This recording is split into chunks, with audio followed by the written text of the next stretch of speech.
Big boss నుంచి చాలా మంది కంటెస్ట్ వచ్చారు కదా బిగ్ బాస్ లో మన శివబాలాజీ వచ్చినాడు. శివబాలాజీ ఏం మన మన అల్లరి వచ్చినప్పుడు బిగ్ బాస్ గారు మన గెస్ట్ వచ్చారు, వాళ్ళని మొత్తం ఉన్నది అన్నారు. కొద్దిగా అంటే క్వశ్చన్ అడిగాడు. బిగ్ బాస్ క్వశ్చన్ వేయడం తప్పు కాదు, ప్రశ్నించడం తప్పు కాదు. బిగ్ బాస్ పర్సనల్ గా మాట్లాడుతున్నావు. బిగ్ బాస్ నువ్వు ఏం రాస్తున్నావు, అప్పుడు టాప్ అప్పుడు గేమ్ నిజంగా బిగ్ బాస్ మాట్లాడడం వల్ల ప్రజలకు ఏమి ఇస్తున్నావు అది కంటెస్టెంట్ గా నువ్వు ప్రజలకు ఏం చెప్తున్నావు అన్నాను కదా.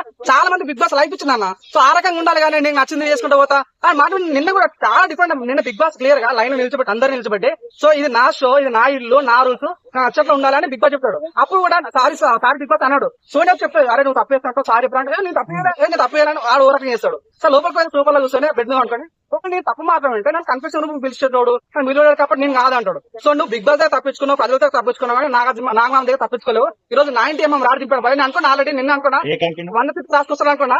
150 రాసుకొచ్చి 200 రాసుకొచ్చి నిజంగా మంచిగా గూటం దింపిన ఫీలింగ్ గురువుకు గూటం దింపాడు. రెడ్ కార్డ్ ఇప్పుడు బిగ్ బాస్ చరిత్రలో కానీ చరిత్రలో ఫస్ట్ టైం నిజంగా ఇవ్వాలి. ఎందుకంటే బిగ్ బాస్ టాస్క్ అంటే ఇవ్వడం కూడా మంచిదా టాస్క్ ఇవ్వడం కూడా.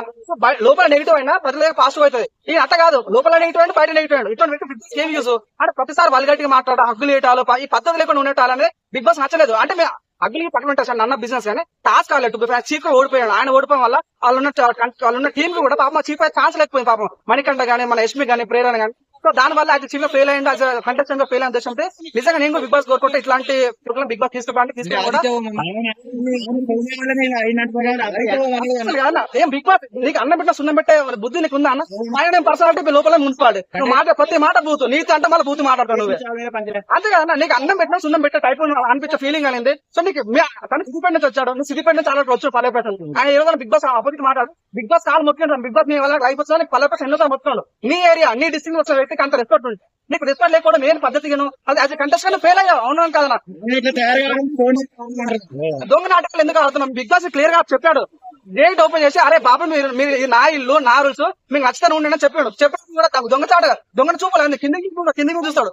నేను తప్పేయాలన్నట్టు సోనియా చెప్పి క్లియర్ గా. సో అరే నువ్వే చెప్పినారా సారీ అంటే అప్పుడు దాచుకోవడం కావాలని. సో నిజంగా బ్యాడ్ ఉంటుంది, మైనస్ ఉంటుంది, ప్లస్ ఉంటాయి. కానీ బిగ్ బాస్ కు చాలా పర్సనల్ మాట్లాడు. బిగ్ బాస్ ఏమంటాడు అలా పిల్లం దగ్గర కొట్టాడు వచ్చినట్టు ఆ కోపం మామి బిగ్ బాస్ అలా నువ్వు ఆనందం కాదన్న. బిగ్ బాస్ స్క్రిప్ట్ అయినప్పటికీ బిగ్ బాస్ వాయిస్ ఇచ్చడానికి ఒక ఫ్యామిలీ ఉంటుంది అన్న. ఆనందం కాదన్న నువ్వు అన్న ఆ వాయిస్ బిగ్ బాస్ వాయిస్ జోడిస్తున్న వాయిస్ జరుగుతుంది. సో ఆ రకంగా అయితే బిగ్ బాస్ టీమ్ గా నాకైతే రెస్పాన్సిబిలిటీ. సో నాకు కూడా చాలా బాగుంది అనిపించింది. రెడ్ కార్డ్ ఇవ్వాల్సిందే ఇట్లాంటి వాళ్ళకు. తను అన్నాడు లఫ్ట్ గేమ్ లఫ్ట్ నువ్వు లఫ్ట్ నీకు అదే నీకు మంచి లైఫ్ వచ్చింది. లైఫ్ వచ్చిందని ఉపయోగించకుండా ప్రతిసారి నువ్వు గేమ్ బిగ్ బాస్ నువ్వు ఆడవు, నువ్వు పక్కన ఆడియో ఐఎమ్ డన్ నేను గేమ్ ఆడా అంటాడు. ఇట్లా తయారవడానికి కారణం సోనియా అంటారు కొంతమంది, మీరేమంటారు? సోనియా కాగానే ఓవర్ కాన్ఫిడెన్స్ ఉన్నాను కాదని కొంత ఓవర్ కాన్ఫిడెన్స్ ఎక్కువైంది. తను ఏమంటాడు అంటే నిఖిల్ ఉన్నాడు, నా పక్కన పృథ్వీ ఉన్నాడు, నా వెనకాల అందరూ రాక్షసి సోనియా ఉంది. సో ఆ రకంగా ఫీల్ అయ్యాడు. కానీ వాళ్ళు ఎవరేం చేయరు. 100% నీవు నచ్చలేదు బిగ్ బాస్ లోపల పోయలేదు, బయట కూడా పోయినా గేమ్ ఎలా అవునా పృథ్వీరాజ్ వెళ్ళిపోయింది కదా పాప. 100% తను బయటకు వెళ్ళిపోతాడు. తన అగ్రెసివ్ చాలా ఓవర్లోడ్ అయిపోయింది. నిన్న నాగమంటే కొట్లాడాలి కానీ. సో పృథ్వీరాజ్ ఈసారి డబుల్ ఎలిమినేషన్ ఉండే ఛాన్స్ ఉంది. రెడ్ గా మన అభినవ్ ఎలిమినేషన్ ఎవరికైనా ఇస్తే మాత్రం అది నాకైతే నేను తీసుకోలేను. ప్రతిసారి వాళ్ళు తిరుగుతుంటాడు, ఈయన సారీ క్షమిస్తాడు. ఇవన్నీ వద్దు. అయితే మా ప్రజలకు మాకు నచ్చలేదు, నీ తిట్టడం మేము ఒప్పుకోండి, మేము నాకు నచ్చలేదు.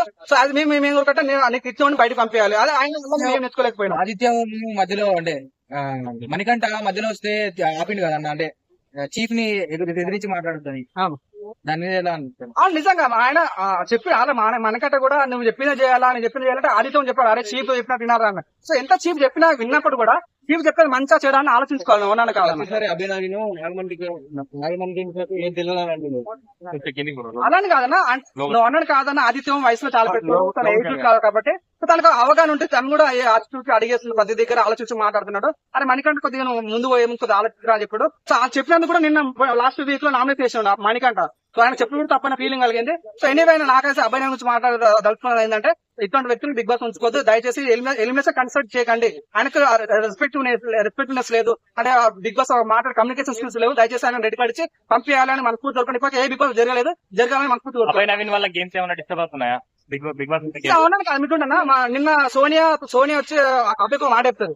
అరే నాకు మా నిఖిల్ గారు నాకు ఇట్లా అడగడం నచ్చలేదా, తిన్నావా అని అడగడం నచ్చలేదా అన్నారు. వీడు సైలెంట్ ఉండొచ్చు, కారణం నిఖిల్ చెప్తాడు. అంటే ఇక్కడ మాట్లాడు అక్కడ మాట ఇక్కడ మరి గొడవ పెడుతున్నాడు.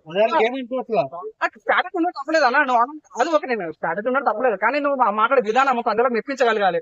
చాలా ఇర్రెస్పెక్టివ్ అనిపించింది. చాలా మంది లాస్ట్ శివజన్ అయితే బికాస్ మిమ్మల్ని కొంతమంది కావాలని మీరు అభయ్ నవీని టార్గెట్ చేస్తారు, మీరు వేరే వాళ్ళకి ఇయ్యాలంటారు. ఇంతకుముందు వీడియోలు కూడా అభయ్ నవీని ఎత్తు వస్తారు 3 వారాలని అంటారు, మీరేమంటారు? అన్న నేను లాస్ట్ మీరు కరెక్ట్ చెప్తాను. నేను తోప్ టీవీలో ఇంటర్వ్యూ ఇచ్చాను. నేను కూడా మెదక్ జిల్లా అన్న. నేను కంప్లీట్ గా ఇంకా వీళ్ళంతా నాకు సంబంధం లేదు, కానీ అభయ్ నవీన్ వాళ్ళ సొంత గడ్డనది. అభయ్ నవీన్ సొంత గడ్డనే. సో నేను ఎంత రెస్పెక్ట్ గా ఉండాలి, అయినప్పటికీ కూడా తన సపోర్ట్ ఇచ్చిన 2 రోజులు. కానీ తన మాట్లాడే విధానం నువ్వు అన్నం పెట్టిన సున్నం పెట్టిన నాకు నచ్చలేదు. అదే పల్లె ప్రశాంత్కి లైఫ్ ఇచ్చింది బిగ్ బాస్.